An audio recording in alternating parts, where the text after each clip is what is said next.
Bom, estamos aqui na primeira semana de 2026 e quem acompanhou o mercado no ano passado acho que ainda está processando o que aconteceu. Pois é. O Ibovespa decolou, uma alta de mais de 30%. É um resultado impressionante. Impressionante. Mas, claro, né? Festa passada não garante festa futura. A grande pergunta que todo mundo está se fazendo agora é: e 2026? Será que o fôlego continua? É a pergunta que domina todas as mesas de operação e conversas sobre investimentos nesse momento. E o roteiro para 2026 parece girar em torno de um personagem principal: a taxa Selic. Ah, sim. A expectativa de queda nos juros está mudando as regras do jogo e todo mundo quer saber como se posicionar. Exato.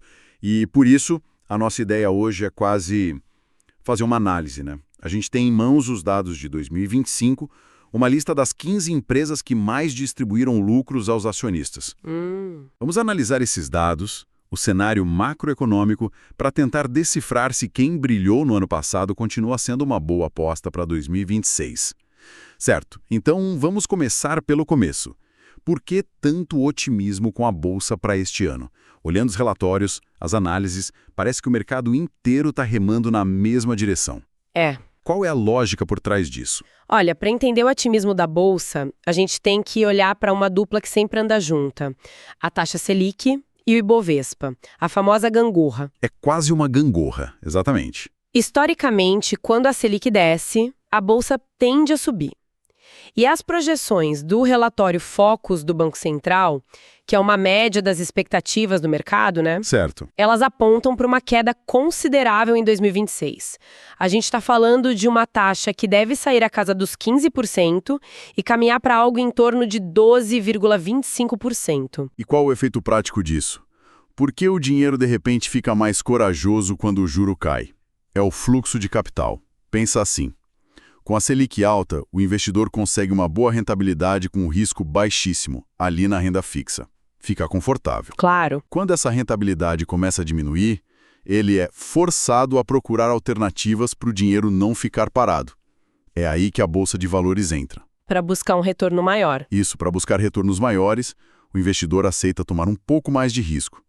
Esse movimento de migração de capital da renda fixa para variável é o que tende a empurrar os preços das ações para cima. Então, o otimismo é geral.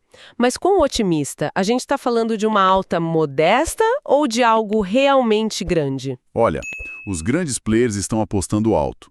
As projeções que constam em nossos estudos mostram um cenário bem positivo. A XP, por exemplo, projeta o Ibovespa em 185 mil pontos. 185 mil? O Itaú afirmou acreditar que a Bolsa será o melhor investimento do ano. A Ágora fala em 192 mil pontos. E o Morgan Stanley é ainda mais ousado, Quanto? falando em 200 mil pontos no final de 2026. 200 mil pontos? Isso é um salto enorme partindo de onde a gente está. O que na economia real justificaria uma aposta tão alta? Parece quase, demais para ser verdade. E esses números, por mais otimistas que pareçam, eles estão ancorados nessa ideia do fluxo de capital e na expectativa de uma melhora da atividade econômica. Juros mais baixos significam crédito mais barato para as empresas investirem, para as pessoas consumirem. Mas vale sempre lembrar, projeção de banco é como previsão do tempo. É bom ter um guarda-chuva. Serve para dar uma direção, mas é bom levar um guarda-chuva. E o guarda-chuva aqui é a variável política. Bem lembrado. 2026 é ano eleitoral. Isso sempre adiciona uma pimenta na história. Sempre. Anos eleitorais trazem mais volatilidade. A incerteza aumenta e o mercado fica mais sensível a notícias, a pesquisas. Dependendo do rumo que a política tomar, esse cenário otimista pode se confirmar ou pode ser desafiado. É o grande coringa no baralho de 2026. Ok, então o vento parece estar a favor da Bolsa como um todo. Mas, dentro desse cenário, uma das estratégias mais populares é a de focar em empresas que pagam bons dividendos. Por que tanta gente aposta nela? A grande atração, assim, é que ela oferece duas formas de retorno. A primeira é a mais conhecida, a valorização da ação. Você compra por um preço e espera vender por um mais alto. O básico. Isso. A segunda, que é o coração da estratégia, é o recebimento de uma renda passiva, que são os dividendos. É uma parte do lucro que a empresa gera e distribui para quem é acionista. Certo. A ideia de receber uma renda passiva é ótima, mas, sendo bem honesto, se uma empresa paga dividendos tão altos, isso não significa que ela parou de crescer? Que ela não tem mais onde investir o próprio lucro para se expandir? Essa é uma excelente pergunta e toca num ponto central.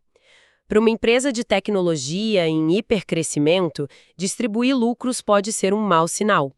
Mas para empresas maduras, consolidadas, é exatamente o contrário. Ah, é? Sim, é um sinal de saúde financeira, de eficiência. Significa que o negócio gera tanto caixa que consegue, ao mesmo tempo, reinvestir para se manter competitivo e ainda remunerar o acionista. O investidor vira uma espécie de sócio que participa dos lucros sem precisar se preocupar com a operação do dia a dia. Eu gosto dessa ideia. É como se tornar um sócio passageiro. Outras pessoas acordam cedo, lidam com os problemas, fazem o negócio girar, e você recebe uma parte do resultado por ter acreditado e investido naquilo. É exatamente essa lógica. E em 2025, houve um fator extra que turbinou esses pagamentos, principalmente no final do ano. O que foi? Uma mudança na legislação tributária que passaria a taxar os dividendos para rendas mais altas a partir de 2026. Estava sendo discutida. Isso fez com que muitas empresas se antecipassem e distribuíssem um volume maior de lucros em dezembro. Para que os acionistas recebessem antes da nova regra. Exato. Foi um evento pontual que deixou os números de 2025 ainda mais fortes. Entendi. Então temos o cenário macro favorável e essa estratégia de dividendos. Agora vamos abrir o dossiê. Com base nas informações da própria Bolsa, a gente tem a lista das 15 campeãs de dividendos do Ibovespa em 2025. O que esses dados nos contam? Antes de a gente mergulhar nos nomes, um ponto fundamental. Todas essas empresas fazem parte do Ibovespa. Certo. Isso. Por si só, já é um selo de qualidade. Para estar no índice, uma companhia precisa ser grande, ter suas ações negociadas com frequência, ser relevante. Não estamos falando de apostas ou de empresas pequenas e desconhecidas. Ok, filtro de qualidade aplicado.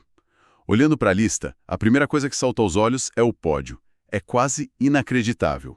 É, de fato, o grande destaque. As 3 primeiras posições, com uma folga enorme, foram dominadas por um único setor, o de construção civil. Sério? As 3... 37%. Peraí, quase 30%. Para nivelar todo mundo que está ouvindo, o que exatamente esse número significa na prática? É a forma mais direta de medir a generosidade de uma empresa. Você pega tudo que ela pagou de dividendo por ação em um ano e divide pelo preço daquela ação. Um yield de 30% é como se, só com os lucros distribuídos, a pessoa recebesse de volta quase 1/3 do que pagou pela ação naquele ano. É um retorno fora da curva. Muito fora da curva, é extraordinário. É realmente impressionante. E as outras 2 do pódio? Seguindo a mesma toada. Em segundo lugar, veio a Cury, com uma valorização de mais de 84% e um dividendo yield de 25,99%.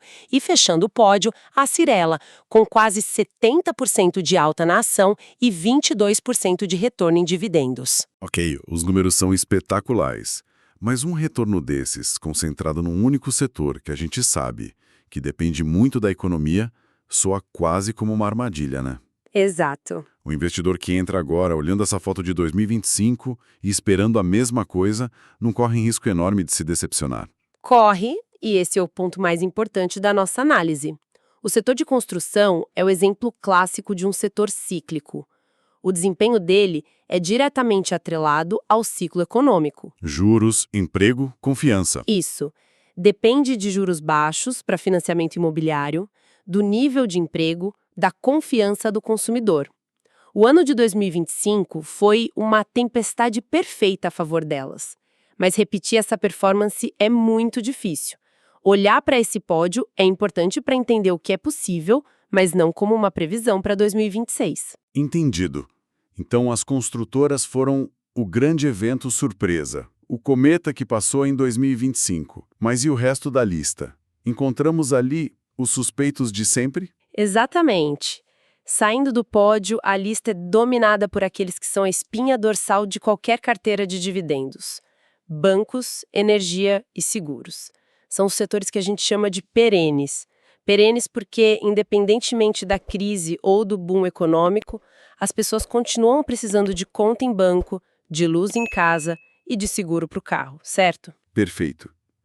Essa previsibilidade de receita se traduz em previsibilidade na distribuição de lucros. No setor financeiro, por exemplo, um nome que sempre aparece é a Itaúsa, a holding do Itaú. Isso. Para quem não está familiarizado, Itaúsa é uma empresa mãe cujo principal negócio é ser dona de outras empresas. A maior delas, o Banco Itaú. Ela entregou um dividend yield de quase 20% e ainda teve uma valorização de 50% na ação. E além dela, quem mais do setor financeiro se destacou? Na lista também aparecem o próprio Itaú Unibanco, com mais de 16% de yield, o Bradesco, com quase 12%, e a BB Seguridade, que é o braço de seguros e previdência do Banco do Brasil, com um retorno de 11,76%. É a prova da força do setor. Sem dúvida. E no setor de energia, que é outro queridinho de quem foca em renda passiva? Energia também marcou presença em peso. A lista traz a Auren Energia, com 13,31% de yield. A Auren, a antiga Eletrobras, né? Antiga Eletrobras, exato. Tem também a ISA CTEP, que é uma gigante da transmissão de energia, com 12,22%, e a CEMIG, com 11,41%. São empresas com contratos longos, receitas reajustadas pela inflação, ou seja, tudo que o investidor de dividendos gosta. Esse caso da Auren é interessante porque a virada de chave que a empresa deu depois da privatização foi muito grande, né? Exatamente, você tocou num ponto crucial. A Auren é o resultado da capitalização da Eletrobras, um processo que a transformou numa empresa privada, mais ágil e focada em eficiência e em gerar valor para o acionista. Ela mudou foco. Totalmente. Essa transformação é a chave para entender por que ela se tornou uma pagadora de dividendos tão relevante. Ela deixou de ser uma estatal com outras prioridades para se tornar uma empresa de mercado. E a lista parou por aí nesses setores mais tradicionais ou tivemos mais surpresas? Tivemos mais diversidade, o que mostra a força de outros segmentos da nossa economia. A Vale, uma das maiores mineradoras do mundo, aparece com um retorno em dividendos de quase 14%. A Vale, que, assim como as construtoras, também é cíclica, mas o ciclo dela é outro, não é? É outro. Depende mais do preço do minério de ferro lá fora, da China. Precisamente, é um ciclo global, não local.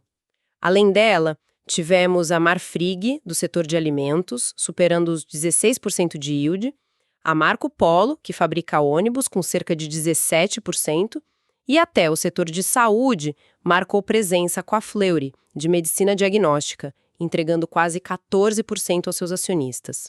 Ok, analisamos as pistas de 2025. Vimos a explosão talvez única das construtoras, a consistência dos setores perenes e a presença de outros gigantes. Juntando todas as peças, qual é a grande lição que 2025 nos deixa? O que esse mapa do passado nos diz sobre o território de 2026? Acho que a grande lição de 2025 não é sair correndo para comprar ações de construtoras, porque elas foram as estrelas do ano que passou. Não é para olhar só o retrovisor. Não. A verdadeira pista que esses dados nos dão é sobre o ambiente econômico.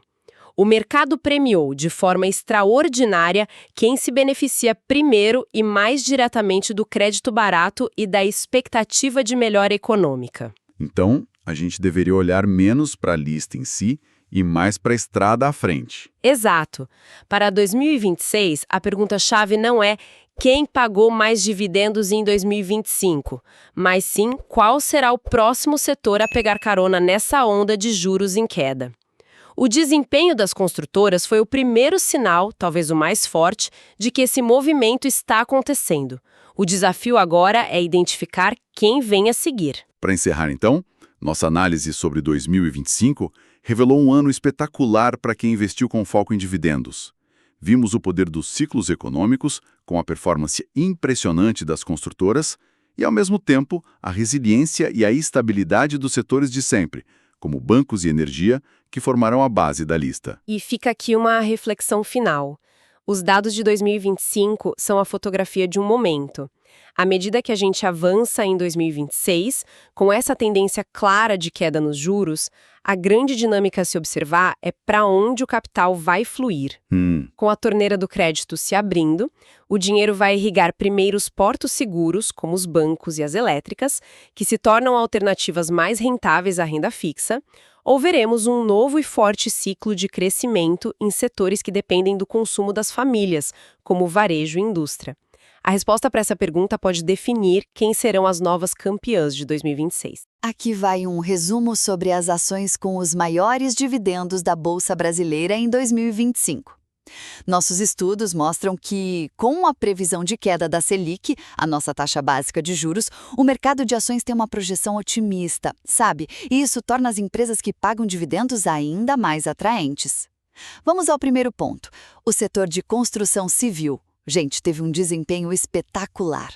A Direcional Engenharia, por exemplo, apresentou um rendimento de dividendos de quase 30%, com uma valorização de mais de 56% na ação. E logo em seguida, a Cury também se destacou bastante, com um rendimento de dividendos de mais ou menos 26% e uma valorização de mais de 84%. Segundo, setores que a gente já conhece bem, como o bancário e o de commodities, continuaram sendo pilares para os investidores. A Itaúsa, aquela holding com foco no setor financeiro, entregou um rendimento de quase 20% e ainda por cima teve uma valorização de 50%. E a Vale, que é uma das maiores mineradoras do país, pagou dividendos com um rendimento de quase 14%. E, finalmente, o terceiro ponto. Outras áreas também mostraram sua força na distribuição de lucros. A BB Seguridade, do ramo de seguros, pagou um dividendo com um rendimento de mais de 11%. No setor de energia, a ISA-CTEP e a CEMIG tiveram rendimentos acima de 12% e 11%, respectivamente.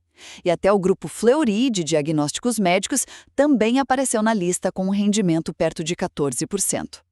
Resumindo, o ano foi excelente para dividendos nos setores de construção, bancos e energia, e as perspectivas para a Bolsa de Valores continuam bem positivas. E só para lembrar, tá? Esse estudo não constitui nenhum serviço de análise ou recomendação. Este é um mercado de renda variável, Bolsa de Valores, onde o risco é inerente. Toda e qualquer decisão é de cada investidor. Um abraço e até a próxima!